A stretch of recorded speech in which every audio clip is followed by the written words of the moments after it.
तो hello guys, CS वाला के एक नए एपिसोड में आपका एक बार फिर से स्वागत है। और दोस्तों, आज की इस वीडियो से हम स्टार्ट कर रहे हैं C++ प्रोग्रामिंग। तो अगर आप कंप्यूटर साइंस के स्टूडेंट हैं या फिर आप प्रोग्रामिंग सीखना चाहते हैं और ऐसे में अगर आप C++ प्रोग्रामिंग को बिल्कुल जीरो लेवल से स्टार्ट करना चाहते हैं, सीखना चाहते हैं, तो आज से हम अपने चैनल पर C++ लैंग्वेज का पूरा कोर्स जो कि बिगिनर्स के लिए है स्टार्ट कर रहे हैं। तो ऐसे में अगर आपको C++ प्रोग्रामिंग सीखनी है तो इसके लिए मैंने आपको इस वीडियो के नीचे डिस्क्रिप्शन पार्ट में प्लेलिस्ट का लिंक दे दिया है जिसका नाम है C++ प्रोग्रामिंग। उस प्लेलिस्ट पर विजिट करके आप C++ प्रोग्रामिंग सीख सकते हैं और इससे रिलेटेड सारे ट्यूटोरियल, सारे वीडियो लेक्चर्स को देख सकते हैं। तो गाइस, जैसा कि हमारा C++ प्रोग्रामिंग का लेक्चर नंबर 1 है, पार्ट नंबर 1 है। और गाइस, आज की इस वीडियो से हम स्टार्ट करेंगे इसका इंट्रोडक्शन और C++ लैंग्वेज से रिलेटेड कुछ टॉपिक्स के बारे में जानेंगे। तो गाइस, आज के इस ट्यूटोरियल में हम इन 3 टॉपिक के बारे में जानेंगे। सबसे पहले तो हम C++ प्रोग्रामिंग और C प्रोग्रामिंग लैंग्वेज के बारे में ब्रीफ में जानेंगे, इसको थोड़ा शॉर्ट में जानेंगे कि C++ क्या है और इसके अलावा C लैंग्वेज क्या होती है। और गाइस, उसके बाद में जानेंगे introduction to C++ programming language. जो C++ प्रोग्रामिंग लैंग्वेज है इसके इंट्रोडक्शन के बारे में जानेंगे, ये क्या होती है इसके बारे में बात करेंगे। और गाइस, उसके बाद में लास्ट में जानेंगे development of C++ programming language. C++ programming भाषा का डेवलपमेंट कैसे हुआ इसके बारे में भी हम इसी ट्यूटोरियल के अंदर जानेंगे। तो गाइस, इस वीडियो में हम इन तीनों टॉपिक को क्लियर करेंगे। तो गाइस, वीडियो को स्टार्ट करने से पहले हेलो गाइस, सीएस वाला के एक नए एपिसोड में आपका स्वागत है। मेरा नाम है सौरभ। तो चलिए स्टार्ट करते हैं। तो गाइस, सबसे पहले तो हम बात करते हैं C++ प्रोग्रामिंग लैंग्वेज और C प्रोग्रामिंग लैंग्वेज के बारे में थोड़ा सा ब्रीफ में जानते हैं, इसको थोड़ा संक्षेप में जानते हैं। तो गाइस, सबसे पहले यहाँ पर हमारा पॉइंट लिखा हुआ है both are high level programming languages. जो हमारी C++ प्रोग्रामिंग भाषा है और C प्रोग्रामिंग भाषा है, दोनों languages high level programming languages हैं। तो गाइस, प्रोग्रामिंग लैंग्वेज तो समझ आता है, बट ये हाई लेवल क्या होता है क्या आपको पता है? चलिए मैं आपको बताता हूँ। तो guys, high level programming languages ऐसी प्रोग्रामिंग भाषाएं होती हैं जिनमें कोड करना थोड़ा आसान होता है या कोड को समझना थोड़ा आसान होता है एज कम्पेयर टू हमारी लो लेवल लैंग्वेजेस और मिडिल लेवल लैंग्वेज, या कहे तो दोस्तों मशीनी लैंग्वेजेस के कंपैरिजन में जो हमारी हाई लेवल लैंग्वेजेस होती हैं उनमें कोड को लिखना, कोड को पढ़ना, कोड को समझना ना आसान होता है। तो गाइस, इसको और भी आसानी से क्लियर करने के लिए आप मान सकते हैं कि जो मशीनी लैंग्वेज होती है उसके अंदर 0 और 1 इन 2 बाइनरी डिजिट्स को यूज किया जाता है। इन्हीं दोनों डिजिट्स के बेसिस पर कंप्यूटर में कोड लिखा जाता है और वो जो कोड होता है उसी कोड को मशीनी कोड बोलते हैं। और जो हमारा कंप्यूटर होता है वो मशीनी कोड को ही समझता है। आप अपने कंप्यूटर में जो भी डेटा को इनपुट करते हो तो वो डेटा मशीनी लैंग्वेज में कन्वर्ट होकर के कंप्यूटर तक जाता है और कंप्यूटर उसी मशीनी लैंग्वेज को समझकर उसमें प्रोसेसिंग करता है और प्रोसेस करने के बाद में आपको उसका आउटपुट देता है। तो गाइस, जो हमारी मशीनी लैंग्वेज होती है, मशीनी लैंग्वेज का मतलब 0-1, जो आपके 0-1 होते हैं उसी को हम बाइनरी कोड बोलते हैं और वही हमारा मशीनी लैंग्वेज कहलाता है। और जो हमारी हाई लेवल लैंग्वेजेस होती हैं, हाई लेवल लैंग्वेजेस के अंदर आप इंग्लिश के अल्फ़ाबेट्स और मैथ के डिजिट्स वगैरह को यूज करते हैं। तो गाइस, आई होप आपको समझ में आ गया होगा कि मशीनी लैंग्वेज क्या होती है और हाई लेवल लैंग्वेज क्या होती है। तो गाइस, वहीं यहाँ पर लिखा है both are high level programming languages. जो हमारी C++ है और C लैंग्वेज है, दोनों languages high level programming languages हैं। गाइस, इसके बाद में अगला पॉइंट लिखा हुआ है C++ was developed by B. Jarnett इन 1980 इन AT&T बेल लैबोरेटरीज। तो गाइस, C++ लैंग्वेज को डेवलप करने वाले साइंटिस्ट का नाम है B. Jarnett। इन्होंने 1980 में यानी कि 1980 में AT&T बेल लैबोरेटरीज में C++ लैंग्वेज को डेवलप किया था, C++ भाषा का विकास किया था। आई होप आपको क्लियर हुआ होगा। इसके बाद में अगला पॉइंट लिखा हुआ है C language was developed by Dennis Ritchie in 1972 in Bell laboratories. तो गाइस, जो हमारी C लैंग्वेज है, C लैंग्वेज को डेनिस रिची ने डेवलप किया था। कब डेवलप किया था? 1972 में, 1972 में। और कहाँ डेवलप किया था? बेल लैबोरेटरीज में। तो गाइस, आपको ध्यान रखना है C++ प्रोग्रामिंग भाषा को 1980 में B. Jarnett ने AT&T बेल लैबोरेटरीज में डेवलप किया था। और अगर हम बात करते हैं C लैंग्वेज की, तो गाइस, C लैंग्वेज को डेनिस रिची ने 1972 में बेल लैबोरेटरीज में C लैंग्वेज को डेवलप किया था।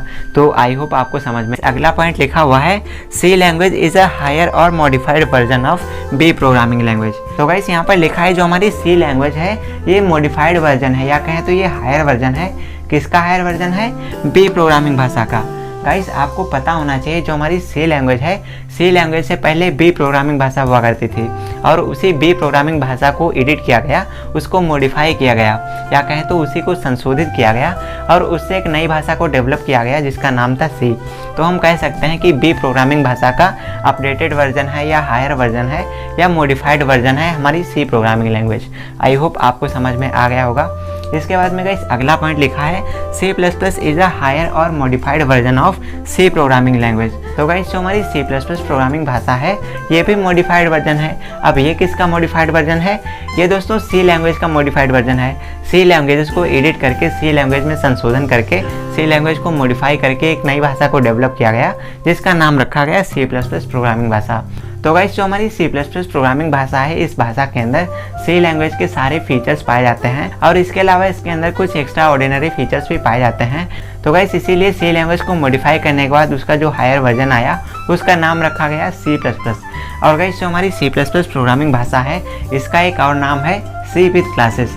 C विद क्लासेस इसलिए क्योंकि इसके अंदर क्लास एंड ऑब्जेक्ट के सारे फीचर्स पाए जाते हैं, इसके साथ में ऑब्जेक्ट ओरिएंटेड प्रोग्रामिंग के सारे फीचर्स पाए जाते हैं। तो चलिए गाइस इसके बाद में हम बात करते हैं हमारे दूसरे पॉइंट के बारे में और जानते हैं इंट्रोडक्शन के बारे में, introduction of C++ programming language के बारे में।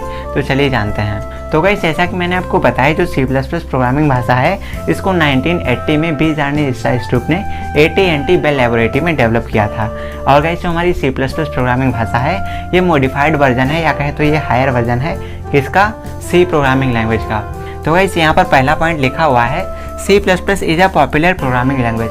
गाइस जो हमारी C++ प्रोग्रामिंग भाषा है बहुत ही लोकप्रिय भाषा है, एक बहुत ही पॉपुलर प्रोग्रामिंग लैंग्वेज है। और ऐसा क्यों? तो यहाँ पर लिखा हुआ है because it is an structured programming language. और ऐसा इसलिए क्योंकि जो हमारी C++ प्रोग्रामिंग भाषा है ये स्ट्रक्चर्ड प्रोग्रामिंग लैंग्वेज है, स्ट्रक्चर ओरिएंटेड है यानी कि स्ट्रक्चर बेस्ड प्रोग्रामिंग लैंग्वेज है। या हम कह सकते हैं कि C++ प्रोग्रामिंग भाषा ऑब्जेक्ट ओरिएंटेड प्रोग्रामिंग की सारी गाइडलाइंस को फॉलो करती है। इसके बाद में गाइस हमारा अगला पॉइंट लिखा है it is not bound to run on any computer और एनी ऑपरेटिंग सिस्टम। गाइस जो हमारी C++ प्रोग्रामिंग भाषा है ये किसी एक ऑपरेटिंग सिस्टम पर या किसी भी एक कंप्यूटर पर चलने के लिए बाध्य नहीं है। कोई भी ऐसी बाउंडेशन नहीं है कि भाई हमारे कंप्यूटर पर C++ रन होगी, इस कंप्यूटर पर नहीं होगी, या हमारे पास एक पुराना कंप्यूटर है, एक नया कंप्यूटर है तो हमारे नए कंप्यूटर पर C++ की प्रोग्रामिंग होगी और पुराने कंप्यूटर पर C++ के प्रोग्राम रन नहीं होंगे। तो गाइस ऐसी कोई भी बाउंडेशन नहीं है। अगर आपके पास कोई पुराना कंप्यूटर या पुराना लैपटॉप है और ऐसे में अगर आप उसके अंदर C++ प्रोग्रामिंग करना चाहते हैं तो आप बेफिक्र होकर उस पर प्रोग्रामिंग कर सकते हैं। अगर आपके पास कोई नया कंप्यूटर है तो उस पर भी आप प्रोग्रामिंग कर सकते हैं। अगर आपके कंप्यूटर में जो हार्डवेयर लगे हैं वो ओल्ड जनरेशन के हैं, पुराने हो चुके हैं, उससे भी लेटेस्ट हार्डवेयर मार्केट में अवेलेबल हैं, तो अगर आप लेटेस्ट हार्डवेयर को यूज़ करके प्रोग्रामिंग करते हैं तो भी आपके प्रोग्राम रन होंगे, आपकी प्रोग्रामिंग आपके कंप्यूटर पर डेफिनेटली हो जाएगी। और अगर आप अपने कंप्यूटर, अपने लैपटॉप पर पुराने हार्डवेयर को यूज कर रहे हैं, ओल्ड जनरेशन के हार्डवेयर को लगा रहे हैं, तो भी आप उस पर प्रोग्रामिंग कर सकते हैं। C++ प्रोग्रामिंग भाषा के लिए यह बाध्य नहीं है कि ये किसी एक ऑपरेटिंग सिस्टम, किसी एक कंप्यूटर पर कार्य करेगी, ऐसा कुछ भी नहीं है। C++ सारे ऑपरेटिंग सिस्टम पर, सभी प्रकार के कंप्यूटर्स पर 100% वर्क करती है, 100% अपने प्रोग्राम्स को रन करती है। इसके बाद में गाइस अगला पॉइंट लिखा हुआ है any programmer can create and execute his program without worrying about hardware. तो गाइस इसका मीनिंग ये हुआ कि कोई भी प्रोग्रामर C++ भाषा के इस्तेमाल करके, C++ लैंग्वेज को यूज करके अपने प्रोग्राम को क्रिएट कर सकता है और अपने प्रोग्राम को एग्जीक्यूट कर सकता है, उसको रन कर सकता है without worrying about hardware, hardware की बिना चिंता करते हुए। यानी कि अगर आपके कंप्यूटर के हार्डवेयर पुराने हैं तो भी आपके प्रोग्राम रन हो जाएंगे, आपको परेशान होने की कोई आवश्यकता नहीं है। अगर आपके हार्डवेयर नए हैं तो भी आपके प्रोग्राम रन हो जाएंगे, आपको टेंशन लेने की कोई आवश्यकता नहीं है। तो आई होप दोस्तों आपको C++ का इंट्रोडक्शन क्लियर हो गया होगा। चलिए इसके बाद में बात करते हैं C++ के डेवलपमेंट के बारे में और इस वीडियो को यहीं पर क्लोज करते हैं। भाई सबसे पहला पॉइंट यहाँ पर लिखा हुआ है इन 1972 सन 1972 में B programming language was modified by computer scientist Dennis Ritchie in Bell laboratories. तो गाइस 1972 में बी प्रोग्रामिंग भाषा को मॉडिफाई किया, किसने किया? कंप्यूटर साइंटिस्ट डेनिस रिची, एक कंप्यूटर वैज्ञानिक थे जिनका नाम था डेनिस रिची। तो डेनिस रिची ने बेल लैबोरेटरी में 1972 में बी प्रोग्रामिंग भाषा को मॉडिफाई किया और उससे एक नई भाषा बनाई that is called C language. और जो सी लैंग्वेज है वो मॉडिफाइड वर्जन है किसका? बी प्रोग्रामिंग लैंग्वेज का। जो गाइस हमारी सी प्रोग्रामिंग भाषा है वो बी प्रोग्रामिंग लैंग्वेज का मॉडिफाइड वर्जन है या कहें तो उसी का संशोधित रूप है। अगला पॉइंट लिखा हुआ है इन 1980 सन 1980 में Bjarne Stroustrup of AT&T Bell lab. Guys Bjarne स्टाइस्टोप भी एक कंप्यूटर साइंटिस्ट थे जो कि AT&T बेल लैब में कार्य कर रहे थे, वर्क कर रहे थे, अपनी रिसर्च कर रहे थे। तो इन्होंने डेवलप किया था C++ प्रोग्रामिंग भाषा को बाय मॉडिफाइंग C लैंग्वेज, यानी कि C प्रोग्रामिंग भाषा को मॉडिफाई करके ही इन्होंने C++ लैंग्वेज को डेवलप किया था। आगे लिखा है hence C++ is called the higher version of C language. इसीलिए दोस्तों जो C++ प्रोग्रामिंग भाषा है ये C प्रोग्रामिंग भाषा का हायर वर्जन कहलाती है। अगला पॉइंट लिखा हुआ है this language is based on both C and OOP। Guys जो हमारी C++ प्रोग्रामिंग भाषा है ये आधारित है, बेस्ड है किस पर? C and OOP, C programming भाषा पर और OOP पर। OOP क्या है? ऑब्जेक्ट ओरिएंटेड प्रोग्रामिंग है, ये कॉन्सेप्ट है, अवधारणा है, या कह सकते हैं ये भी एक प्रोग्रामिंग लैंग्वेज है। तो इसके बारे में कल के वीडियो में हम डिटेल्स में जानेंगे OOP क्या होता है। तो गाइस जो हमारी C++ प्रोग्रामिंग भाषा है ये आधारित है, बेस्ड है C और OOP के कॉन्सेप्ट पर। That is the properties of both are included in the programming language.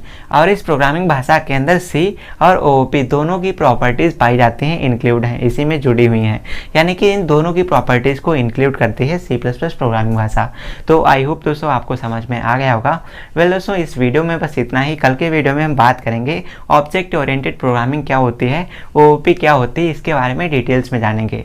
Well दोस्तों वीडियो पसंद आए तो वीडियो को लाइक कर दीजिए, और अगर आप भी C++ प्रोग्रामिंग सीखना चाहते हैं तो डिस्क्रिप्शन बॉक्स में प्लेलिस्ट का लिंक दिया है, वहां से आप हमारी प्लेलिस्ट पर विजिट कर सकते हैं और उस प्लेलिस्ट के अंदर आप सारे ट्यूटोरियल्स को जो रिलेटेड हैं C++ प्रोग्रामिंग से उनको आप आसानी से देख सकते हैं। तो चलिए दोस्तों जल्दी मिलते हैं आपसे एक और नए वीडियो के साथ। वीडियो को यहाँ तक देखने के लिए आपका बहुत बहुत धन्यवाद। तो बने रहिए हमारे साथ, देखते रहिए द CS वाला। हम मिलते हैं आपसे एक और नए वीडियो के साथ, तब तक के लिए नमस्कार।